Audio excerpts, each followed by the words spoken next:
कैसे हैं आप? आई होप आप बहुत अच्छे होंगे। दोस्तों, स्वागत है आपका मेरे इस चैनल फिर से। दोस्तों, मैं आज आपके सामने एक नई कहानी लेकर फिर से उपस्थित हूँ। कहानी बिल्कुल सत्य है। मैं आज आपको कहानी सुनाने जा रही हूँ। मैं दिल्ली शहर की। दिल्ली शहर में एक परिवार रहता था। उस परिवार में 4 लोग रहते थे। 4 लोगों में सागर और उसकी बहन सीमा और उसके पापा कैलाशनाथ और उनकी मम्मी शारदा देवी, ये चारों लोग अपनी ज़िंदगी बहुत अच्छे से गुजार रहे थे। दोनों भाई बहन तो कॉलेज में पढ़ते थे। पापा गवर्नमेंट जॉब करते थे, मम्मी हाउस वाइफ थी। सारा घर का काम करके बच्चों के लिए काम करती, उनका टिफिन बनाती। ऐसे करके इनकी ज़िंदगी बहुत अच्छे से कट रही थी। कैलाशनाथ अपने बच्चों से बहुत प्यार करते थे। उनके दिल में बहुत अरमान थे अपने बच्चों के प्रति।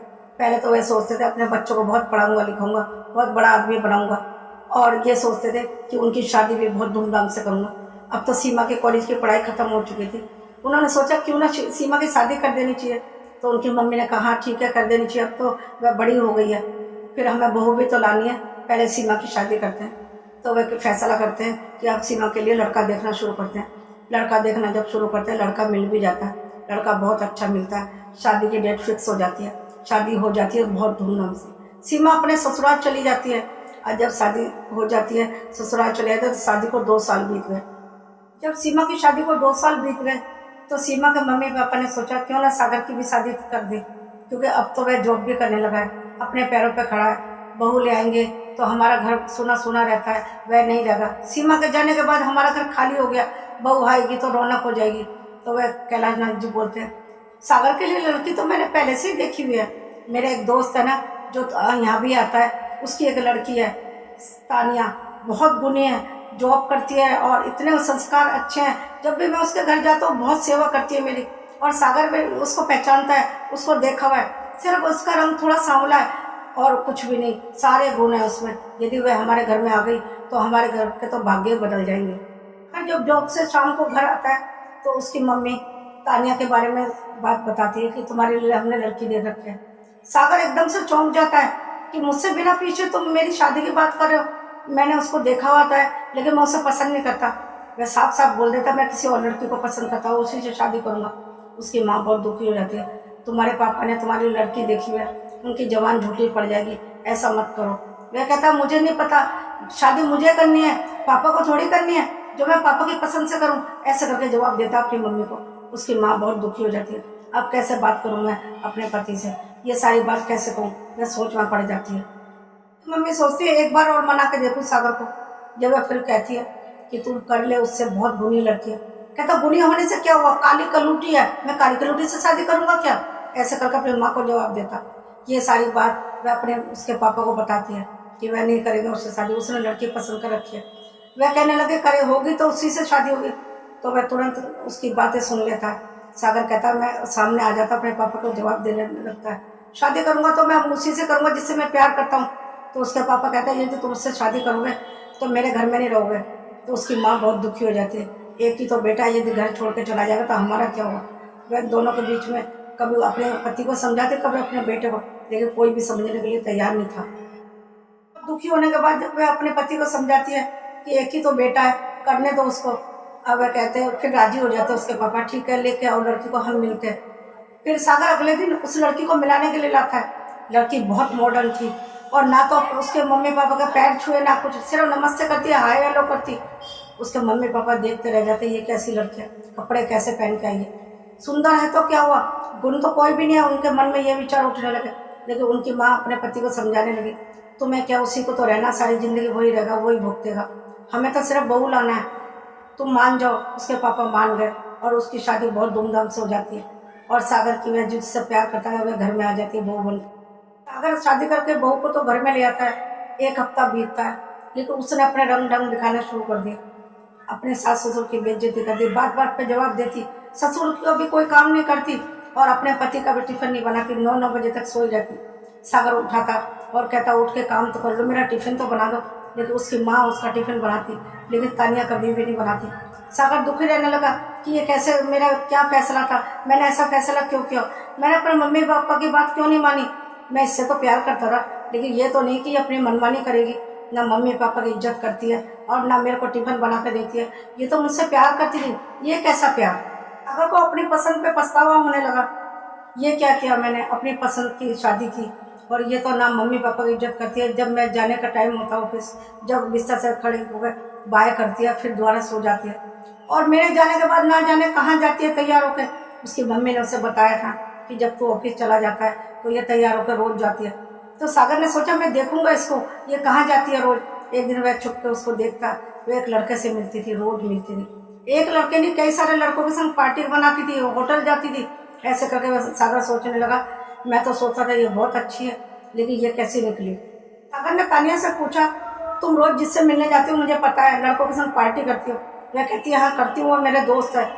दोस्त के संग पार्टी करती हूँ तो इसमें बुरा ही क्या। ऐसे करके सागर को बहुत बुरा लगता, अब तुम्हारी शादी हो चुकी है मुझसे, अब ये सब अच्छा नहीं लगता, मम्मी पापा क्या सोचते होंगे। वह कहने लगे मुझे कोई परवाह नहीं है तुम्हारे मम्मी पापा क्या सोचते होंगे, और तुमसे भी कोई परवाह नहीं है, तुम्हारा सारा काम हो जाता है ना, तुम्हारे साथ रह रही हूँ ना, प्यार भी कर ही रही हूँ तुमसे, ऐसे क्या कमी की है मैंने तुम्हारे लिए। यदि मैं किसी को घूमती हूँ तो तुम्हें तो कोई ऐतराज नहीं होना चाहिए। ऐसे करके वह अपने पति को जवाब देती।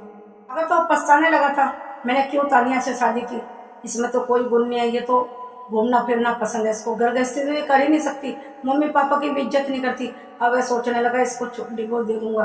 और वह अपने मम्मी पापा से बात करता है और कहता है मम्मी पापा मुझे माफ़ कर दो, तुमने जिस लड़की को मेरे लिए पसंद किया था मैंने उसे काली कलूटी बोल के ठुकरा दिया था, और वही मेरे लिए अच्छी थी, ये मेरे लिए अच्छी नहीं है। मैंने इसकी सुंदरता पे देख के मन मिटा था, इसीलिए मुझे इसको तलाक देना है। उसके मम्मी पापा कहते हैं ठीक है, जो तो हुआ सो हुआ, हम कागज़ तैयार कराते हैं। तलाक के कागज़ तैयार हो जाते हैं, दोनों एक दूसरे को तलाक दे देते हैं। तानिया कहती है अच्छा हुआ तुमने मुझे तलाक दे दिया, मेरा दम घुटता तुम लोगों के बीच में, मैं आज़ाद ख्याल की लड़की हूँ, मैं ऐसे तुम्हारे बीच में नहीं रह सकती। तो सागर कहता मैं भी तुम्हें पसंद नहीं करता, तो मुझे ऐसी लड़की नहीं चाहिए जो मेरे मम्मी पापा की इज्जत ना करती हो और दूसरे लड़कों के साथ घूमती हो शादी के बाद भी। तो दोनों एक दूसरे को छोड़ देते हैं। अब तो सागर कहता है अपने मम्मी पापा से, जिससे तुम कहोगे मैं उसी से शादी करूँगा। तो उसके पापा कहते हैं जो मेरे दोस्त की लड़की है वह अभी भी कुंवारी में, उससे बात करता हूँ। कैलाशनाथ अपने दोस्त से बात करते हैं कि तुम्हारी लड़की से मैं अपने बेटे की शादी करना चाहता हूँ, मैं पहले ही करना चाहता हूँ, लेकिन मेरे बेटे की आंखों में पट्टी पड़ी हुई थी सुंदरता की, मुझे माफ़ कर दो। ऐसे करके वह अपने दोस्त से माफ़ी मांगते हैं और वह भी तैयार हो जाते हैं अपनी बेटी की शादी सागर से करने के लिए। दोनों की शादी धूमधाम से हो जाती है। उनकी बेटी घर पे आ जाती है। जब घर में आती है तो बहुत ध्यान रखती है सास ससुर का, अपने पति का बहुत सेवा करती, जॉब पे भी जाती, सुबह जल्दी जल्दी उठ जाती, अपने लिए नाश्ता बनाती, अपने पति के लिए नाश्ता, अपने सास ससुर की सेवा करना, उनके लिए नाश्ता बनाना, खाना बनाना, सारे घर की जिम्मेदारी उस लड़के ने अपने ऊपर उठा ली थी। सागर की पत्नी इतनी अच्छी आई थी जिसको वह काली कलूटी कहता था, सारे गुण थे, नौकरी भी करी थी और घर का सारा काम भी करी थी और सास ससुर की भी सेवा करी थी, पति की भी। अब तो सागर सोचने लगा मैं पहले अपने मम्मी पापा के बात मान जाता तो कितने लोगों की ज़िंदगी बर्बाद ना होती, मेरी तो ज़िंदगी बर्बाद हो जाती यदि मैं तानिया के साथ रहता। तानिया के जाने के बाद इनके घर में खुशियाँ लौट आई थी। जो सागर की पत्नी थी बहुत अच्छी थी, अब इनके घर में खुशियाँ ही खुशियाँ थी। तो मेरा ये कहानी सुनाने का मकसद सिर्फ ये है, कभी भी किसी के ऊपर की सुंदरता देख के जज नहीं करना चाहिए और ये बात का फैसला नहीं लेना चाहिए कि ये ऊपर से सुंदरता मन में से भी सुंदर होगा। इस बात का फैसला करने से पहले दिमाग से सोचे, दिल से नहीं, क्योंकि जरूरी नहीं है जो ऊपर से सुंदर हो वह अंदर से भी सुंदर होगा। और एक बात और, जो सुंदर नहीं होते वो मन से बहुत सुंदर होते हैं। ये बात कोई भी नहीं सोचता। जैसे सागर के साथ हुआ, जो सुंदर थी उसके संग क्या किया, और जो सुंदर नहीं थी जिसको काली कलूटी बोलता था उसने उसके घर को स्वर्ग बना दिया। इसलिए मैं सबसे यही कहना चाहती हूँ किसी की को भी सुंदरता देख के जज ना करें। और मैंने एक चीज़ और देखी है, सबको जो सुंदर होता है उसकी बहुत इज्जत करते हैं, उसको सर आँखों पे बिठा के रखते हैं, और जो सुंदर नहीं होता उसकी बात बात पे बेइज्जती करते हैं। किसी की थोड़ी हाइट कम हो उसकी भी बेइज्जती करते हैं। ऐसा बिल्कुल नहीं करना चाहिए। ऐसा नहीं सोचना चाहिए कि जिसमें कमी है उसमें कोई गुण नहीं होगा। मैंने अक्सर देखा है जिसमें कुछ कमी होती है वह बहुत गुणवान होता है, और जो सुंदर होता है उसमें बहुत सारे अवगुण भी होते हैं। मैंने बहुत बार देखा है। मैं आखिर में सबसे यही कहना चाहती हूँ, शादी जैसा बड़ा फैसला लेने से पहले जब तुम उसके सुंदरता पर मर मिटे हो तो उसकी आदत को जानना भी बहुत जरूरी है, तभी शादी जैसा फैसला ले। मैं सबसे यही कहना चाहती हूँ, क्योंकि शादी का बंधन बहुत बड़ा बंधन होता है, सारी जिंदगी का सवाल होता है। यदि सही है तो सारी जिंदगी खुशी खुशी गुजर जाती है, यदि सही ना निकली तो सारी जिंदगी नरक बन जाती है। इसलिए ये फैसला लेने से पहले दिल से नहीं दिमाग से सोचे और ये फैसला ले। बस मेरी ये कहानी यही समाप्त होती है। मिलती हूँ अगले वीडियो में। यदि आपको मेरी ये कहानी पसंद आई तो एक लाइक और शेयर कर दीजिए, और यदि आप मेरे चैनल पर नए हैं तो सब्सक्राइब भी कर दीजिए। हाँ, बेल आइकन को भी प्रेस कर दीजिए ताकि अगले आने वाली वीडियो आप तक पहुंच सके। मिलती हूँ अगले वीडियो में। और हाँ, कमेंट तो जरूर कीजिए क्योंकि मुझे आपके कमेंट का इंतजार रहता है। मेरी ये बातें आपको सही लगी या गलत लगी, जैसी भी लगी जरूर बताइए, इससे मुझे बहुत हौसला मिलता है। बस मैं यही ख़त्म करती हूँ। मिलती हूँ अगले वीडियो में एक नई कहानी लेके। तब तक के लिए नमस्कार। अपना और अपनों का बहुत ध्यान रखिए।